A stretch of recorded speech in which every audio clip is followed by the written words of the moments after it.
গতকাল থেকে প্রচুর পরিমাণ ঠান্ডা, গলা বন্ধ হয়ে গেছে, কাছে কথা বললেও কেউ শুনে না। এত কষ্ট হয়েছে এতটুকু তেলাওয়াত করতে, আমি নেটেড হয়েছি।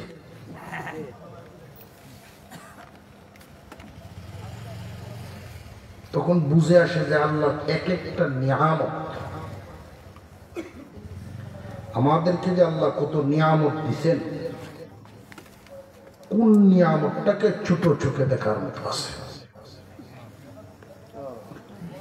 যার চোখ নাই সে বুঝতে পারে চোখের দাম কত। প্রত্যেকটা অঙ্গ আল্লাহ তাআলার দেয়া নিয়ামত, দান। তো আমাকে বিষয় দেওয়া হয়েছে সূরা ইউসুফ। সূরা ইউসুফের আলোচনা এই শাস্ত্রে, এই অসুস্থতায় শুরু করব কি না এটা চিন্তা করতেছি। আর শেষ করা তো প্রশ্নই উঠে না। তারপরেও যেহেতু বসে গেছি, বরকতান শুরু করি, পরে আল্লাহ তাআলা যাকে দিয়ে শেষ করায় হবে।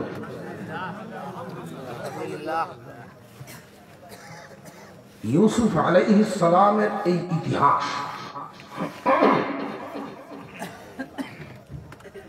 আল্লাহ পাক আমার আপনার পয়গম্বরের উপর নাজিল করেছেন হিজরতের কিছুদিন আগে। হিজরতের কিছুদিন আগে সূরা ইউসুফ নাজিল হয়। আর এই সূরার যে আলোচনার বিষয়বস্তুটা হুজুর আকরাম সাল্লাল্লাহু আলাইহি ওয়াসাল্লামের সাথেও অনেকটা মিল। ইউসুফ পয়গম্বরের সাথে তার নিজের মানুষরা, আপন জনেরা তার উপর যে জুলুম অত্যাচার করেছে, ইউসুফ আলাইহিস সালামকে তার আপন মানুষ ভাই সকলেরা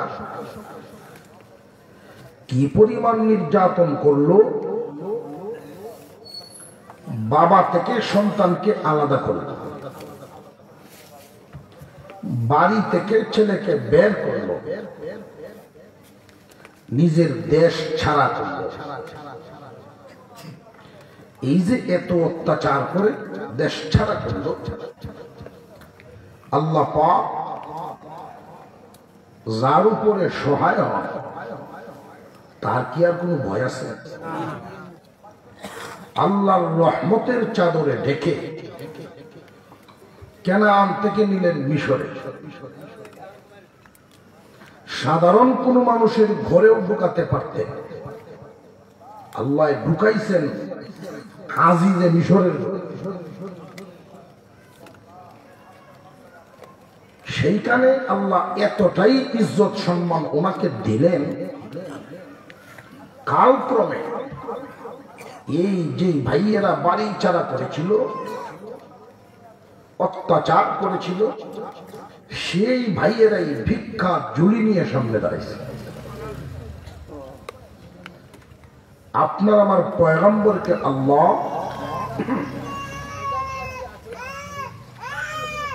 আপনার আমার পয়গম্বরকে আল্লাহ তাআলা হিজরতের আগে এই সূরা নাজিল করে ইঙ্গিত দিলেন। সুবহানাল্লাহ। হাবিবের অন্তরে যেন কোনো কষ্ট না আসে। ও হাবিব, দোস্ত আমার, এই দ্বীনের জন্য, ইসলামের জন্য আপনি এবং আপনার সাহাবীরা যে শুধু কষ্ট করছে তা না, পূর্বের যুগেও যারা দুনিয়ার জমিনে দ্বীনের কাজ করে গেছেন, তারাও এমন কষ্টের সম্মুখীন অনেক ছিলেন। এই সূরা এই ইতিহাস নাজিল করে জাতিকে ঘটনাটাও জানাইলেন, আমার আপনার পয়গম্বরকে ইঙ্গিতও দিলেন। যারা আপন হইয়া চাচারা আপন জনেরা বাতিজার উপরে তো চালাইছে নির্যাতন, যারা আপন হয়ে আপনাকে দেশ ছাড়া করতেছে, মক্কা নগরী ছাড়া করতেছে, সেই দিন বেশি দূরে নয়। আমি আল্লাহ ইউসুফকে যেইভাবে কুয়া থেকে নিয়ে সিংহাসন দিয়েছি, আপনি মুহাম্মদকেও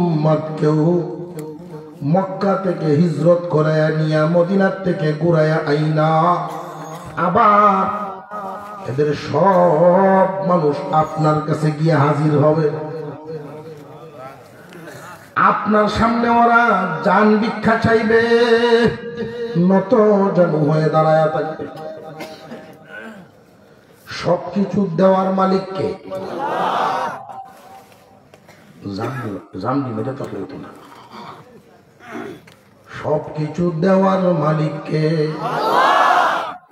আর নেওয়ার মালিক। এই পৃথিবীতে আল্লাহ পাক যত পয়গম্বর পাঠাইছেন দেখছেন নি কোন নবী ধনী না বলে ওয়াজ কই করে না যেগুলো হয় সারা জিন্দেগি কই কাটাইলো। নবী মানে দুনিয়া ছিল না, আমরা ধারণা এরকম আপনি হুজুর হয়েছেন যে গরিবটা আমরা বুঝবো বুঝা এরকম। আল্লাহ পাক দন দৌলত শুধু ফ্যান শাড়ির ভিতরে রাখছে, নামান ভিতরে আছে সুত্তাছে কিন্তু মাউন ভাই দেওয়ার তো সাটা দিতে থাকবো, আমরা চলতে থাকবো। আর কিতা নেই ঘুরবো তুই কিতা যাই আমার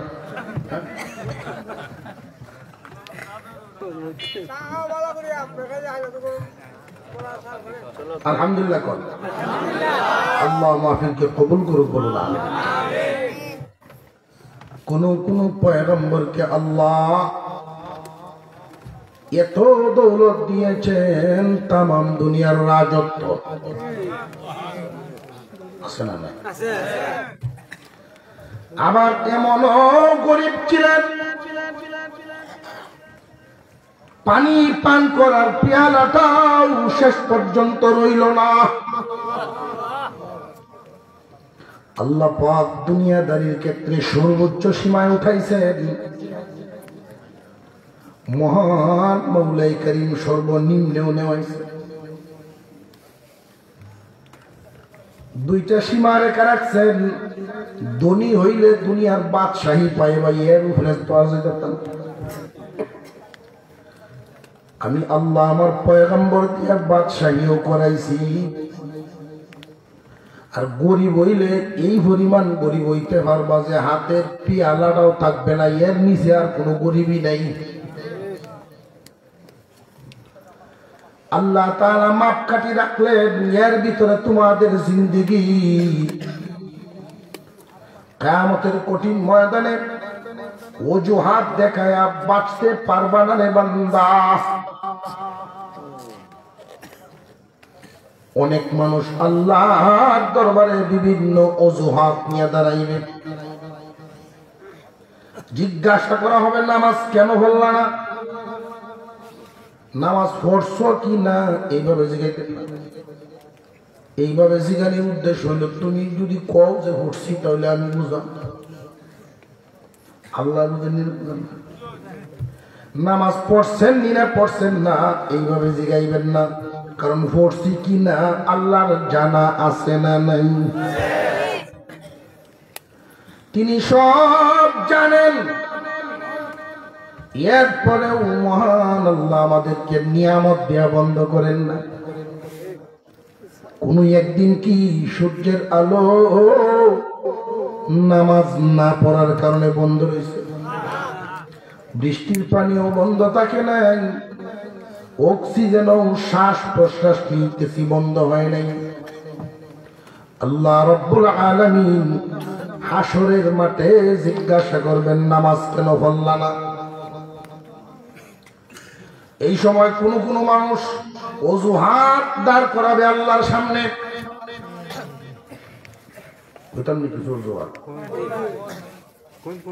আল্লাহ জিজ্ঞেস নামাজ কেন হলে না? কইব আমি মেম্বার আসলাম।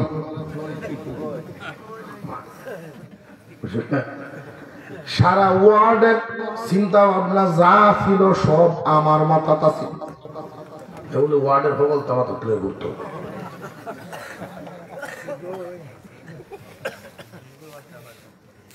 ইজ্জত তো তুমি দিছো, এই কারণে ওয়ার্ডের সব কিছু দেখাশোনা করার দায়িত্ব পায়া ব্যস্ত হয়ে গেছে। নামাজ পড়ার টাইম আর আমি পাইছি না। কেউ কইব মেম্বার, কেউ কইব চেয়ারম্যান। যত উফরে উঠবেন ইবাদত খালি কমব।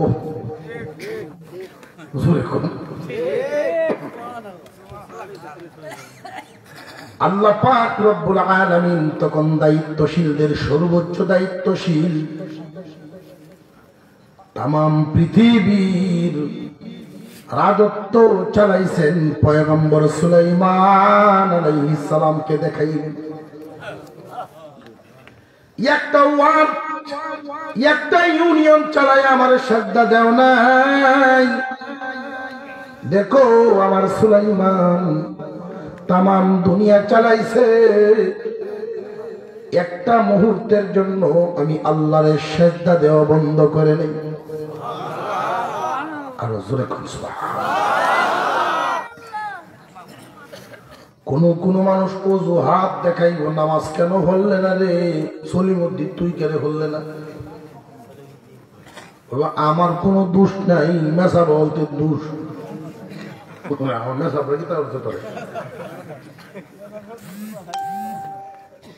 মেসা বলতে দোষ হইল এরা ওয়াজ করতো জন্ম নিয়ন্ত্রণ করুন যেত না, রিজিক খাওয়াইব আল্লাহ, রিজিক দিবা তুমি। মেসাবরার এই কথা শুনিয়া বিয়া করছি 4টা, পুরুত হয়েছে আমার 18টা। এরা লাগে খাওয়ান টুকাইতে রাত্রে দিন বানাইছি, দিনরে রাত বানাইছি। নামাজ পড়তাম খুব সময়। দোষ দিচ্ছে এরা, এই দলে দোষ দিছে কারণ হয়ে এরা এই ওয়াজ খেয়াল লাগি একটা ছেলে একটা এটা তো ভালো আছে। আল্লাহ বলবেন বাসার সুরত কুজরে বান্দা বাঁচতে পারবা না। এই যে ইয়াকুব আলাইহিস সালাম, ইউসুফ আলাইহিস সালামের আব্বা, ইয়াকুব আলাইহিস সালামের পরিবারের সদস্য সংখ্যা সর্বমোট 45 জন। এত বড় একটা পরিবার আমার ইয়াকুব চালাইছে। বিশাল পরিবার নিয়ে দুনিয়ায় জীবন যাপন করেছে, কোনদিন আমার ইয়াকুব শ্রদ্ধা বলে নাই। যখন এই বলো শেষ,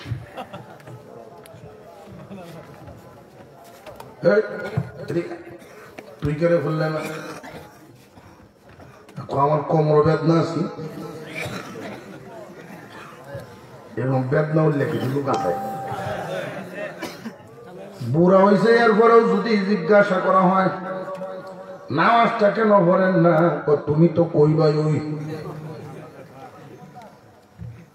আমার কোমর 20 আরো 20, অথচ বিকাল বেলা 3 কিলোমিটার হাইটে চা খাইতে যায়।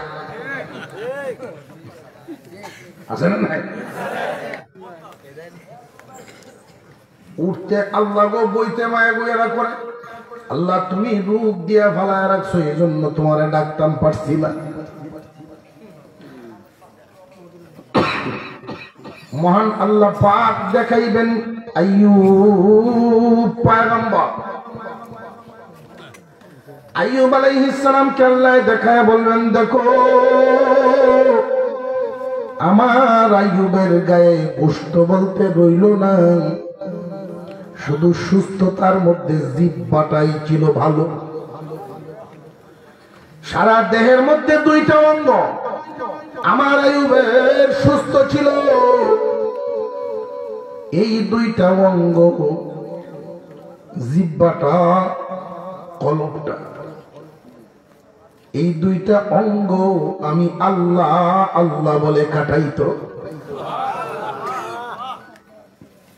তুমি রুগী বলে ইবাদত করতে পারো নাই, এই অজুহাত দিয়ে বাঁচতে পারবা না। যাক, আমি আগেই বলছি সূরা শুরু করার নিয়ত নাই আমার। কিতা করতাম দেন কারবার। আপনারা এই মুড়ের নামটা কি? মুড়টার নাম ছোট ছোট বাজার আছে কিন্তু যন্ত্র নতুন নতুন, ওইটা হলে বাজারে যদি আত্মি লয়ে কিনবো গেলাম, যদি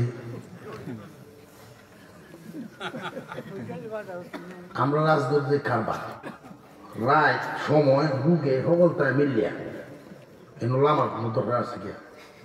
এত বড় এক ঘটনা, ইয়ার ঘরেও যদি কোন 100 টাকা মেনে দিই তাহলে মারা যাবে। খাবলায় খাবলায় শেষ করে গেল। এই আসল কথা হয়েছে আমার হেনত তো নিশাটা বাজায় তুই আগামীতে আনবো না।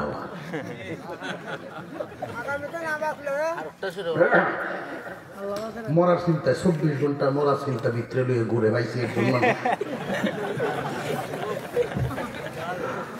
আল্লাহ কবুল করুক।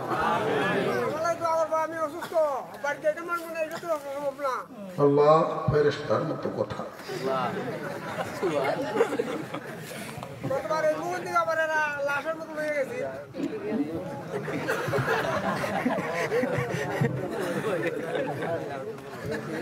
আল্লাহ রহম করুক, আমাদের সবাইকে এরকম ভাবে কবুল করুক। ইউসুফ আলাইহিস সালামের ইতিহাসের এই সূরা, সূরা ইউসুফ নাজিল হইছে কখন? হিজরতে কিছুদিন আগে। তার কারণ আমার আপনার পয়গম্বরকে সান্ত্বনা দেওয়া, আর মক্কাবাসী যত কাফের ইহুদি আছে এদেরকে ভয় দেখানো, সাবধান থাকো। এই ইতিহাস শুনে রাখো, এটা তোমাদেরও ঘটবে।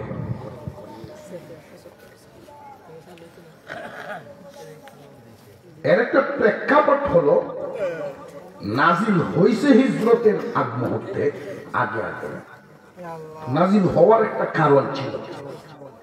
সেই কারণটা হলো, এক বর্ণনায় আসছে ইহুদি কয়েকজন চালাক মানুষ মক্কা নগরীর কিছু লোককে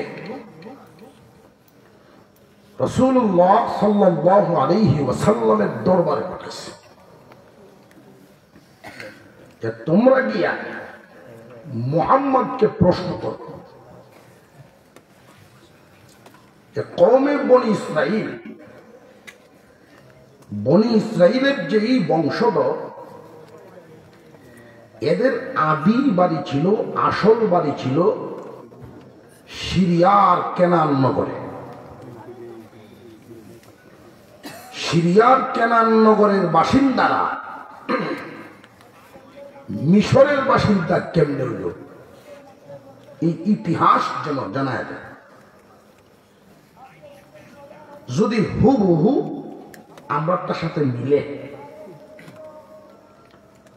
তাহলে এখানে একটা বিষয় আছে। কি বিষয়? মক্কার মানুষ বলতো মুহাম্মদ মাদ্রাসায় তো পড়ে নাই, শিক্ষকের কাছেও পড়ে নাই। মক্কা নগরীর লোকেরা মদিনার আলেমদের কাছে নালিশ জানাইছে, ও মদিনার আলেমগণ, আমাদের মক্কা নগরীতে আব্দুল্লাহর ছেলে মুহাম্মদ নবী দাবি করে। তারা শিখায় দিছে এই কথা, বনি ইসরাইল সিরিয়ার কেনান নগর থেকে মিশরে কেমনে আইলো, এই ইতিহাস তার কাছ থেকে জানতে চাও। যেহেতু মুহাম্মদ কোন মাদ্রাসার ছাত্র না, ইতিহাস ভালো জানতো না, যেহেতু শিক্ষকের কাছে পড়েও নাই, এই ইতিহাস তোমাদেরকে কেমনে শোনাইব? সুতরাং আমাদের পক্ষ থেকে পরামর্শ হইল, যাও মুহাম্মদকে গিয়ে এই ইউসুফ পয়গম্বর, ইয়াকুব পয়গম্বরের পরিবার সম্পর্কে জানতে চাও। যদি উত্তর দিতে পারে না, তোমরা তারে নবী মাইনো না। আর যদি উত্তর দিয়ে দেয়, উত্তর যদি প্রদান করতে পারে, তাহলে শুনে রাখো মুহাম্মদ সাধারণ কোন মানুষ নয়, আল্লাহর পক্ষ থেকে ওহী নাজিল হয়। তাহলে বুঝবা সাধারণ মানুষ, আল্লাহর পক্ষ থেকে ওহী আসে। মহান আল্লাহ পাক রব্বুল আলামিন তখনই সূরা কেনা নাজিল করে মক্কাবাসীকেও ইঙ্গিত দিলেন, সাবধান। নবীজি এবং সাহাবীদেরকে ইঙ্গিত দিলেন, সান্ত্বনা, যে দিনের জন্য শুধু আপনারা না, এই রাস্তাটাই হলো পিচ্ছিল রাস্তা। সহি রাস্তাটা পিচ্ছিল, সহি রাস্তায় কাটা বিছানো, কষ্ট করে চলতে হয়, এর ফলাফল হয় ভালো। ইউসুফ আলাইহিস সালামের ভাই ছিলেন আরো 11। মোট ভাইদের সংখ্যা কত? 12। ওনার আব্বার সংসার ছিল একাধিক। ভাইদের সব ভাই এক মায়ের ঘরের না। এক বর্ণনা আসছে 10 ভাই এক মার ঘরে, আর 2 ভাই এক মার ঘরে।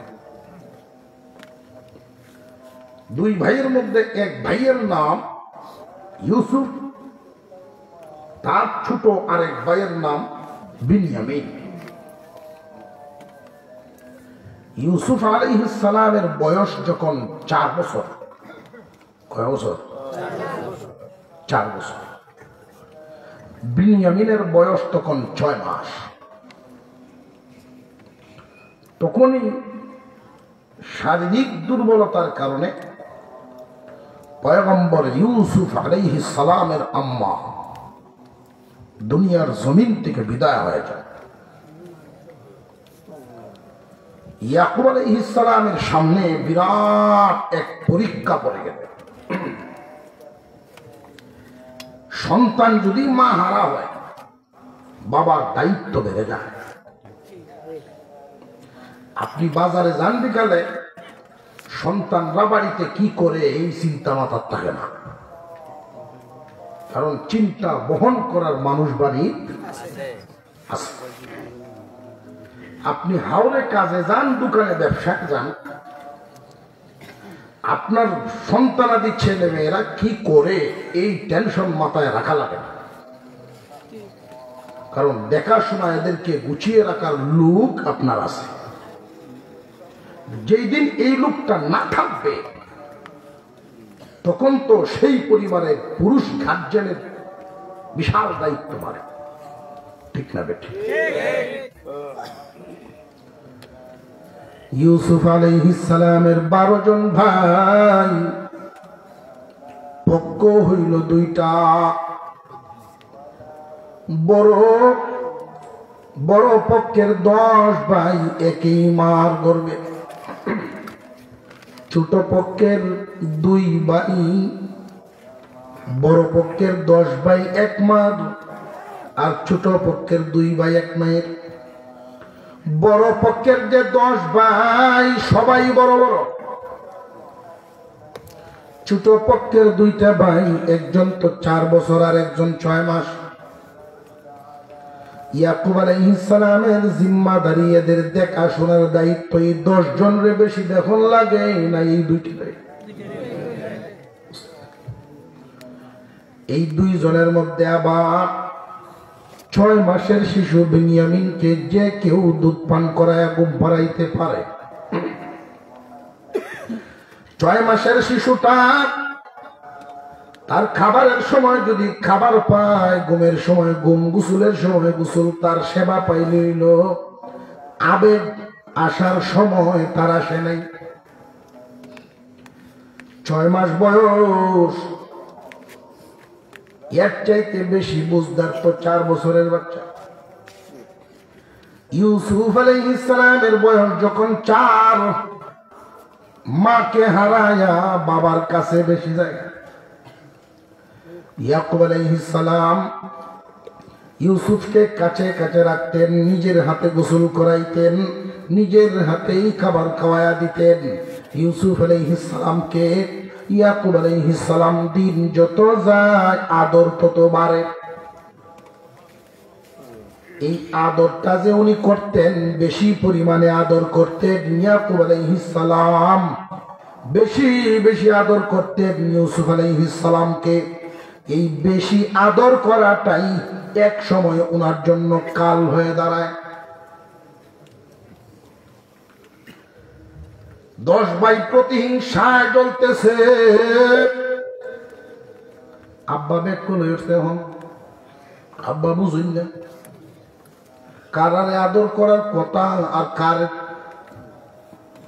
করে। আব্বা যদি সঠিকটা বুঝতেন তাহলে আমরা 10 জন ছাড়া আব্বার আর কোনো ভাবনা চিন্তা ছিল না। আব্বা যদি সঠিক বুঝতেন তাহলে আমাদেরকে বেশি বেশি আদর করে আমাদেরকে সাথে রাখার দরকার ছিল না। অথচ উনি গিয়া একটা দুধের বাচ্চার, একটা ছোট্ট বাচ্চারে আদর করা শুরু করছে। এরা বুঝি ওনার সঙ্গ দিব, আমরা ছাড়া তো ওনার গতি নেই। অর্থাৎ তাদের যে কথাবার্তা গুলো দুনিয়াদারদের কথা। আবু জেহেলে বলতো ইসলাম ধর্মের নবী আল্লাহ যদি সত্যি জিবরাইল পাঠাইয়া ওহী নাজিল করে নবুয়তি দান করতেন, এই মক্কায় আমি হইতাম নবী। আরো জোরে কর, আরো জোরে কর। কেডা কইত এই ডরাইছ, কখন ডরাইছিল মনে নামটা আবু জেহেল। মক্কা নগরীতে যদি কেউ নবী হইতো, আমি নবী হওয়ার কথা। কারণ আমার লাঠিও আছে, আমার ভৈসাও আছে। লাঠি দিক তো, অর্থাৎ কালিমার দাওয়াত হইলা দিয়া মুখে এর ভরে দেন হাতে। একটু বুঝাইতেছে এই ধারণাটাই, এই চিন্তাটাই হলো ইউসুফ আলাইহিস সালামের ভাইদের অন্তরে। নবুয়তি চালাইলেও লাঠির দরকার। আমরা 10 ভাই, ওনার সঙ্গ দিলে ওনার শক্তি বাড়ত। কিন্তু আমরা ফিস দিয়া এই 2টার লইয়া সব সময় মেহনত করে। ইউসুফরে তো একদম সঙ্গী বানায় ফেলছে, একসাথে লইয়া খান, নিজের হাতেই ঘুম পাড়ান, বেশি বেশি আদর করেন। এই আদরের কারণে তারা প্রতিহিংসায় জ্বলে। এইখানে একটা প্রশ্ন জাগে, ইয়াকুব আলাইহিস সালাম আল্লাহর একজন পয়গম্বর, আল্লাহর নবী। উনি আল্লাহর পয়গম্বর হয়ে আদরে বেশ কমটা করলেন কেন? এখন যে একদম সাথে রাখেন, সন্তান লালন পালন করার ক্ষেত্রে, কাউকে আদর মোহাব্বত করার ক্ষেত্রে জানিয়ে রাখবেন, আদর ভালোবাসা চোখে দেখা যায় না। ইউসুফ আলাইহিস সালামরা ভাই ছিলেন 12 জন। এর মধ্যে ইয়াকুব আলাইহিস সালাম বেশি আদর করতেন ইউসুফকে। এটা তো ইয়াকুব আলাইহিস সালামের দোষ নয়, এটা হলো ইউসুফ আলাইহিস সালামের গুণ। আর একটু সহজে বোঝা যাবে। একই বাবার 4 জন সন্তান। প্রচন্ড শীতের রাত, 4 জনই মা বাবারে মোহাব্বত করেন, ঠিক আছে, কিন্তু এই শীতের রাতে একদিন ঠান্ডা বেশি পড়ছে। ঠান্ডা বেশি পড়ার কারণে যে যার মতে যার বুঝ যেমন তার চলাফেরাও তো তেমন।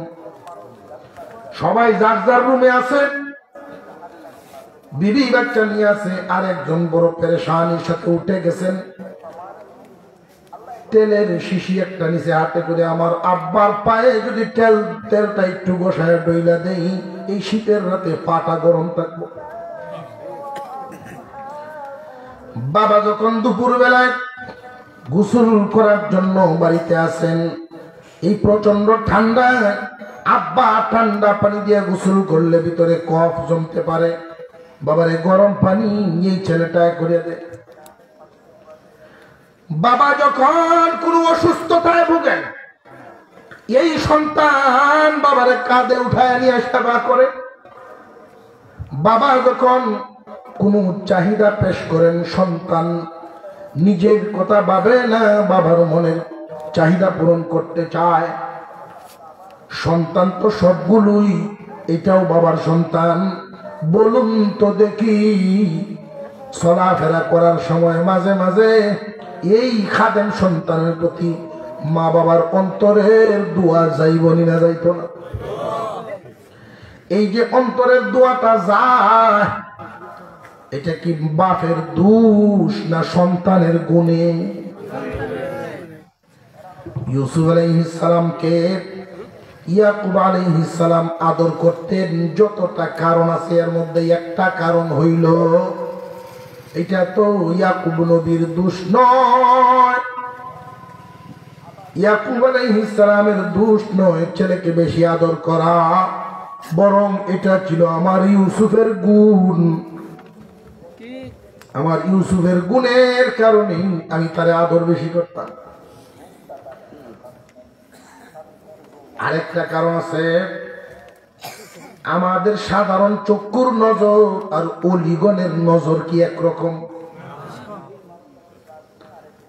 অনেক বড় বড় বুজুর্গ দিনের সামনে যাইতে এখনো ডর করে, যদি চক্ষু ভাষায় আমার ইতিহাস শুনবেন না। ইমামে আজম আবু হানিফা রাহমাতুল্লাহ আলাইহি, ওনার চোখে এত নিয়ামত, একটা পাওয়ার আল্লাহ দিছে, মানুষ যখন ওযু করে এই ওযুর পানির সাথে গুনাহ ভাইসা যেতে থাকে।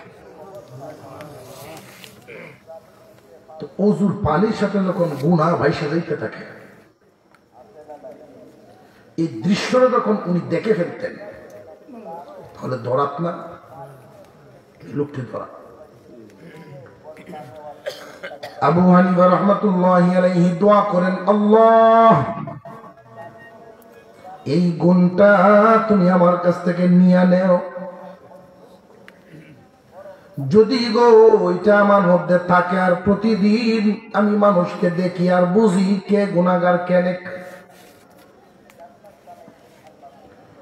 রব্বুল আলামিন গুনাহগারের গুনাহ দেখার পর ব্যক্তিটার প্রতি কখনো ঘৃণা আসতে পারে।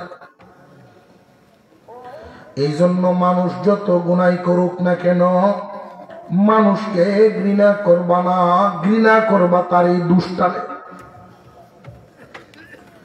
ইয়াকুব আলাইহিস সালাম ইউসুফ আলাইহিস সালামকে আদর করতেন, এক নাম্বার কারণ ইউসুফের গুণে, দুই নাম্বার কারণ নবুয়তি নজর দিয়া উনি দেখছেন। নবুয়তি নজর, আমার নজর আপনার নজর আর নবীগণের নজর কি সমান ছিল? ইয়াকুব আলাইহিস সালাম তাকায় দেখেন 10 ছেলের কপালে, 11 ছেলের কপালের মধ্যে কিছুই নাই, কিন্তু ইউসুফের কপালের মধ্যে নবুয়তির নূর দেখা যায়।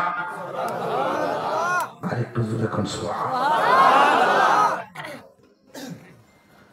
এত রাত পর্যন্ত এবার বয়া রাখিয়া পরে সুবহানাল্লাহ কইলে আমি করতে হইব।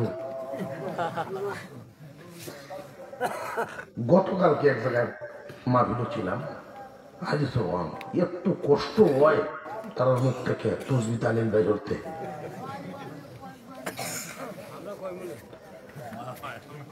বানিয়েছেন ওলামায়ে কেরামের এলাকা। এখানে সাধারণ মানুষেও যে বুঝে এমন এলাকাও আছে হুজুর ফরজ কয়টা 13টা করে বই থাকে, এমন এলাকাও আছে এই দেশে।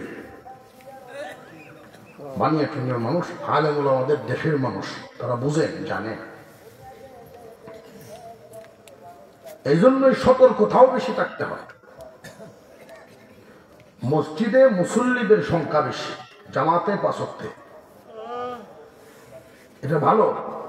তো খারাপ হইল এর পিছনে একটা, এটা হইল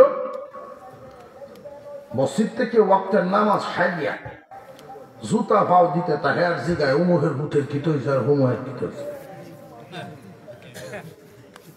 অর্থাৎ মসজিদের ভিতরে যা কামাইছে মসজিদের সামনে তৈরি হবে,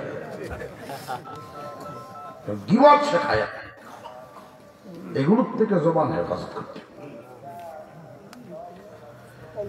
ইয়াকুব আলাইহিস সালাম নবুয়তি নজর দিয়ে দেখছেন সে বড় হয়ে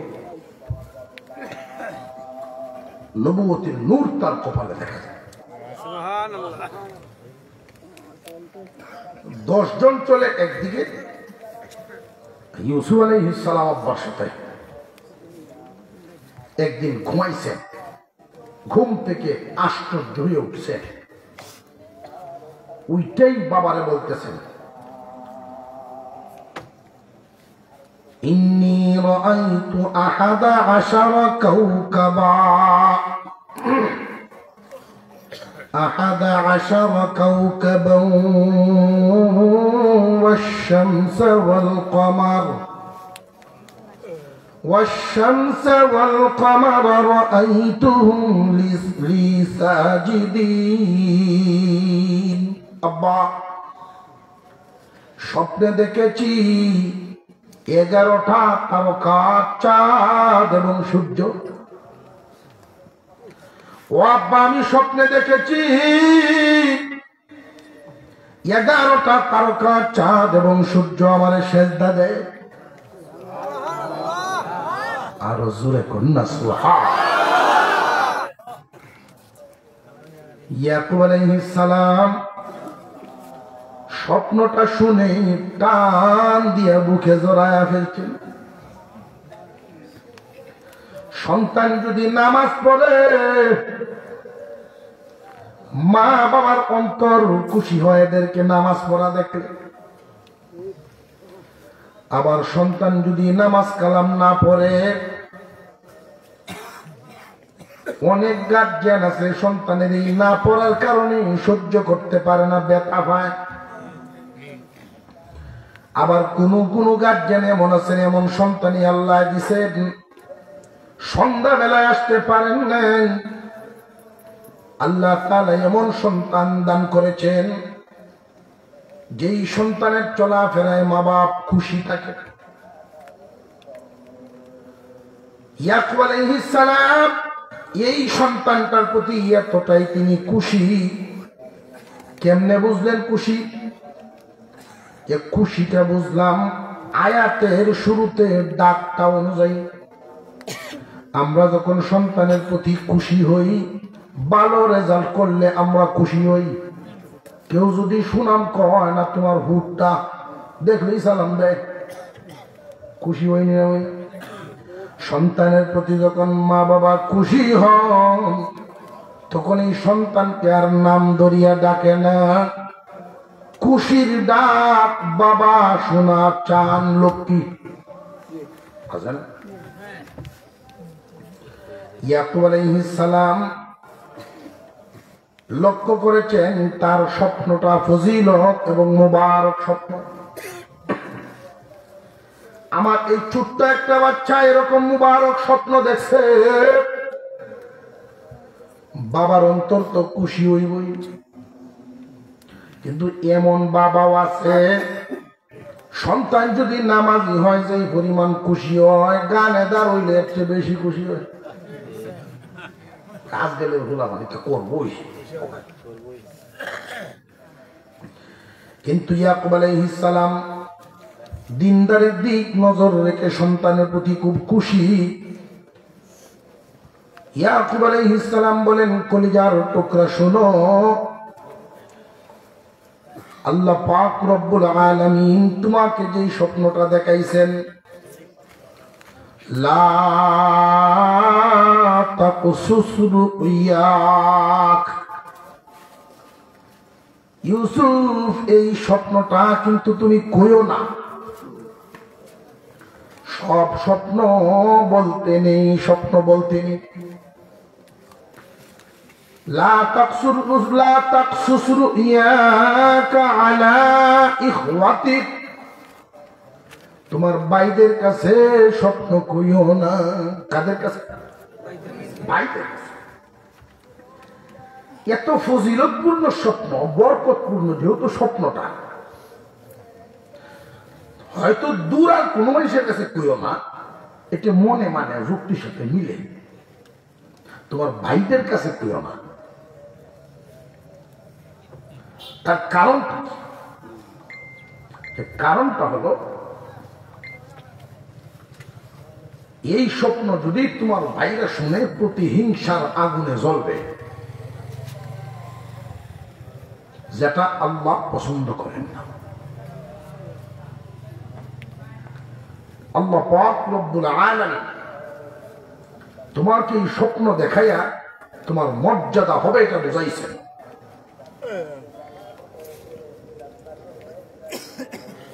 স্বপ্ন শোনার পরে ভাইরা তোমার শত্রু কেন হবে?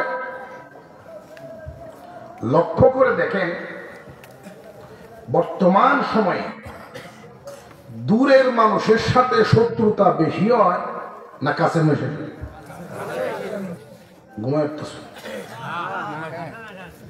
বাইয়ে বাইয়ে যেই পরিমাণ বেমানান বেমিল বর্তমান সময়ের হালত, আপন ভাইয়ের সাথে যেই পরিমাণ দূরত্ব, এটা উচিত ছিল না, বরং বউয়ের ভাইয়ের সাথে মহব্বতের কমতি নাই, নিজের ভাইয়ের সাথে মহব্বত নাই। ঠিক দুই তিনজনের কইছে, বাহিরা একমত না।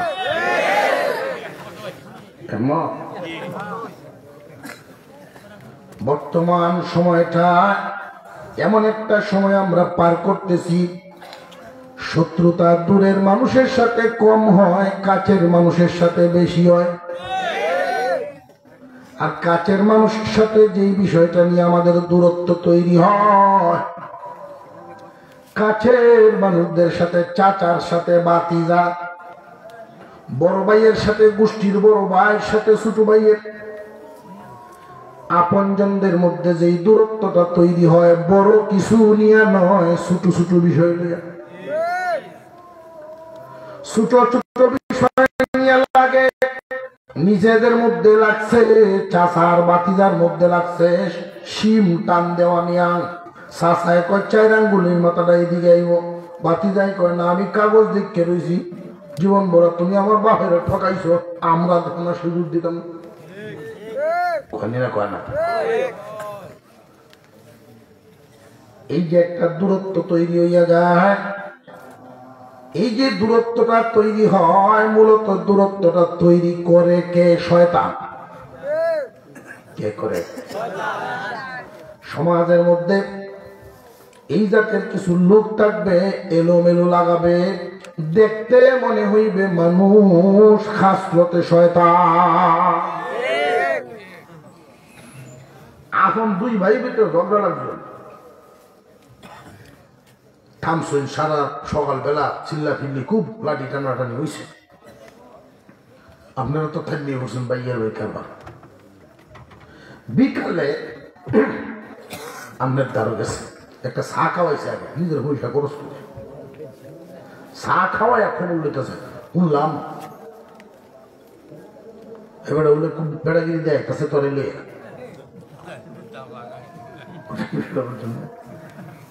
বেড়াগিরি দেয়, কাছে তরে লিয়ে ওর বাইরে দ্বারো দিকে আমরা আছি তোর পিছে, সঠিক তেল লাগি মরতে রাজি, এটা করবো। গাজী কারো মাত্র শহীদ হইব। এই যে ভিন মারতেছে, তুই মামলাটা কর। বড় ভাই বাপের জায়গার তাহার দরকার আছে। কি এর পরিচয়টা দিল তোর সাথে? তোর হিসামরাজ মামলা করবে মামলা? বলকে হ্যাঁ আমি ইডি বাবদাসি করাম।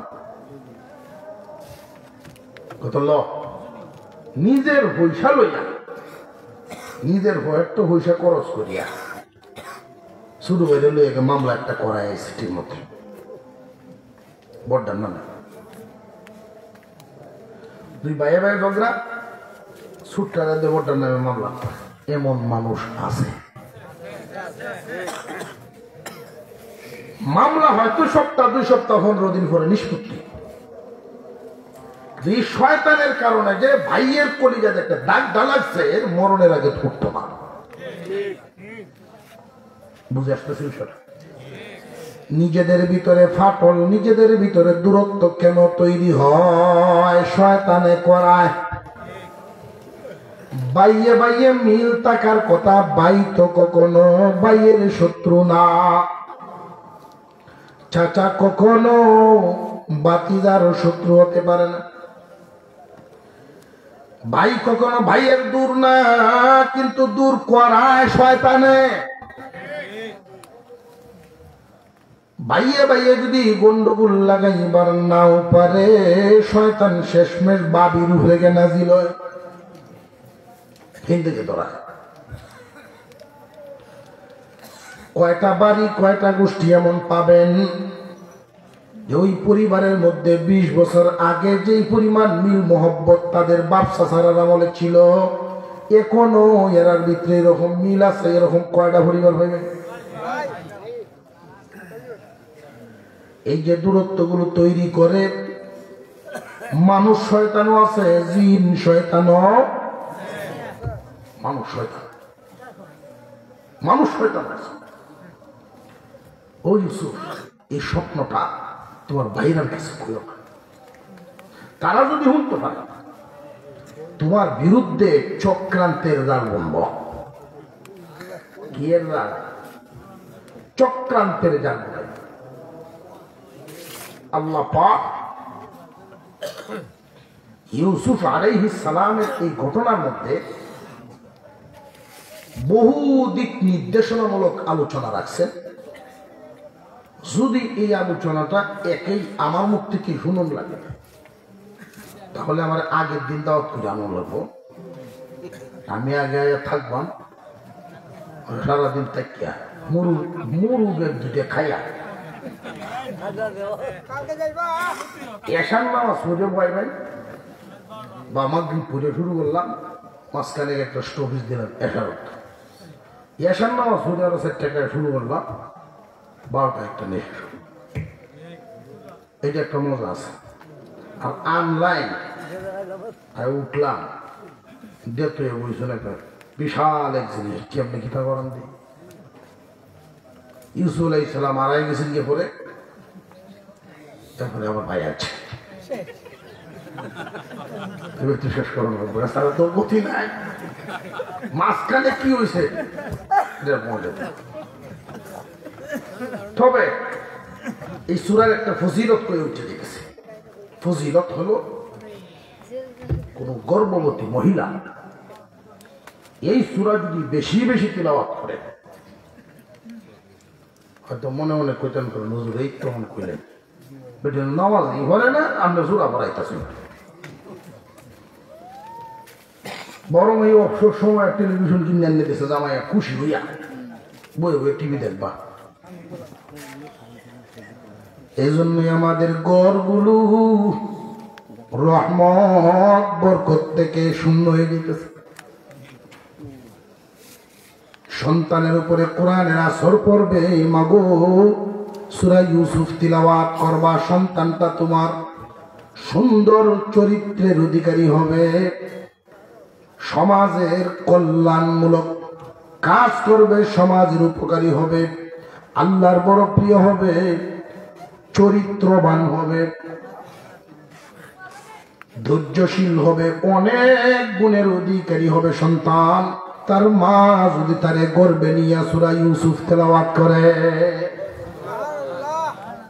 আল্লাহ আমাদেরকে মানার বুঝার তৌফিক দেন। সূরার ভূমিকা, সূরার থেকে বহুত কিছু শিক্ষার আছে আমাদের। অন্তত এই একটা শিক্ষা সূরা ইউসুফের মধ্যে, তার বাবায় কেন না করলে তোমার ভাইদের কাছে বলো, এই কারণেই যে তারা চক্রান্তের জাল বানাইবে। এখন প্রশ্ন জাগে, ভাই হইয়া ভাইয়ের বিরুদ্ধে চক্রান্তের জাল কেন বানাইবে? যে আসলে তো ভাই ভাইয়ের বিরুদ্ধে বুনাইতে চায় না, শয়তানে বুনায়। কথা বুঝে আসতেছে? যান আপনি হবিগঞ্জ কোর্টে 100 মামলা দেখবেন, 90টাই নিজেরা, 90টাই নিজানিজি। এর মধ্যে 40টা হলে জামাই বউ।